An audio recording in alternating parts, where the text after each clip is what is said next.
Hey guys, Zane here with another One Take review, and today I wanted to talk about the new Joey Badass album, 2000.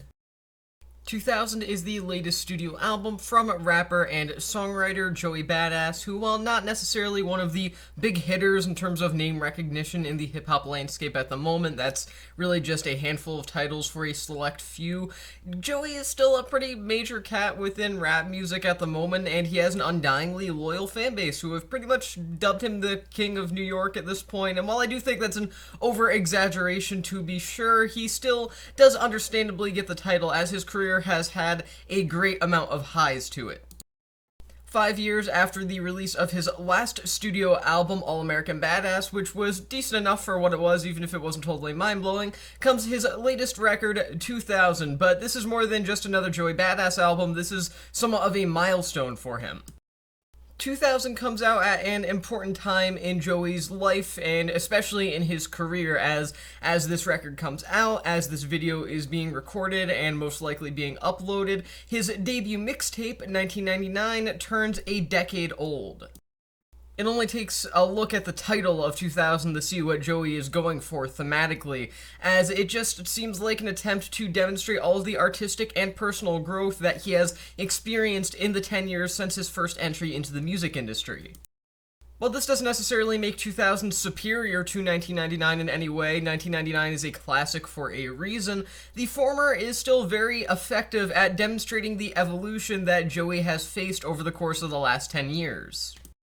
2000 feels like one of Joey's most self-serious, introspective, and reflective projects thus far, and I suppose that only makes sense as most artists within the music industry in general aren't capable of lasting a decade, whether it be due to lack of relevance, or in the case of many tragic young musicians, death even. Joey is one of the few that has been lucky enough to stay relevant in the somewhat mainstream for an extended period of time that's lasted an entire decade now, and most people can't even make it half of that, so it only makes sense that his latest record is a celebration of his own success, as well as a look back on what led him to where he is today.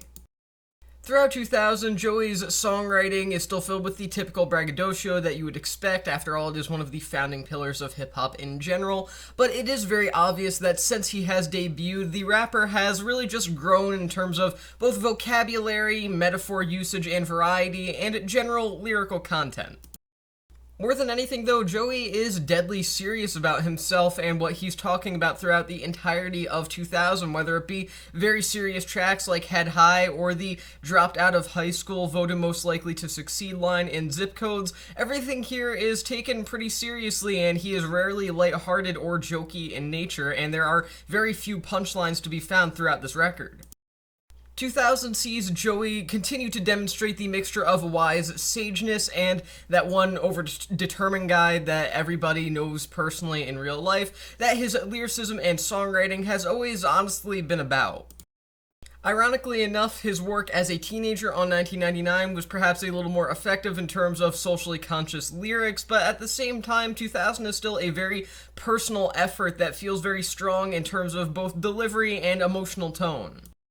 One only needs to look at the incredibly heartfelt, personal, and impactful single, Survivor's Guilt, to understand that. It's truly one of the most poignant Joey Badass tracks to come out ever, frankly, and it is perhaps one of his best. The instrumentals are pretty strong here as well, which range from the very, very jazzy tracks like the album opening The Baddest to the more pop rap-based numbers like Cruise Control. While the jazzy instrumentals do arguably stand out a bit more, simply due to the fact that they utilize a level of jazz rap traditionalism that is somewhat hard to come by in the mainstream in the current hip-hop landscape, both styles of music are honestly very effective throughout the entirety of 2000, as they greatly pair with Joey and the vast majority of the features found on this album. 2000 is a great example of a record with instrumentals that aren't necessarily meant to be directly up in your face with massive amounts of innovation or insane production or anything like that. Rather, what is focused on here is making sure that these beats perfectly couple with the performers at hand, and throughout the entirety of 2000, that rings mostly true. Now, just because 2000 is a strong and consistent record doesn't mean it's completely flawless either. In fact, it actually has a fair amount of flaws as well that hold it back from being truly amazing. One could even go as far as to say that 2000 has the most questionable creative decisions of any Joey Badass project thus far. Firstly, there are times where Joey does feel a little too low-key as a performer, and while he was always the more subtle type, never one to be very obnoxious or anything like that, never a super cartoony individual or anything like that, there are times where it does feel like he needs to be more present throughout 2000 for the topics that he's working with to truly be delivered to the listener with all of the impact that they need to be done with. The features are also about as hit or miss as it gets. When they hit, but when they miss, my god, are they god-awful.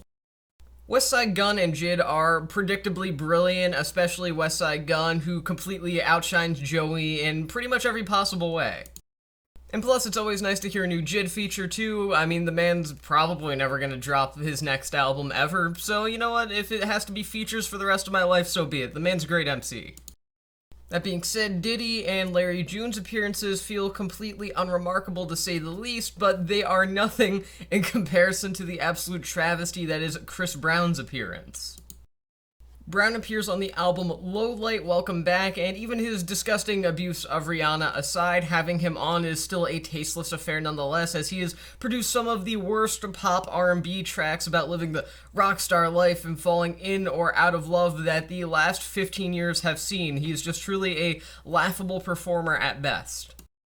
This results in not only the weakest moment on the album, but what is without a doubt in my mind the most cringe-inducing too.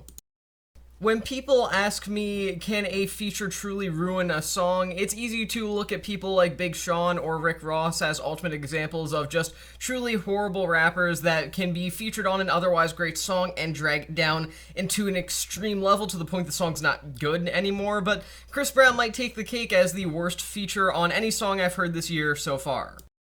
So overall, 2000 is a solid record overall, and while there will surely be debate on whether or not the final product that Joey delivered here was actually worth the 5-year wait since his last studio album, this is still a nice addition to the Joey Badass catalog.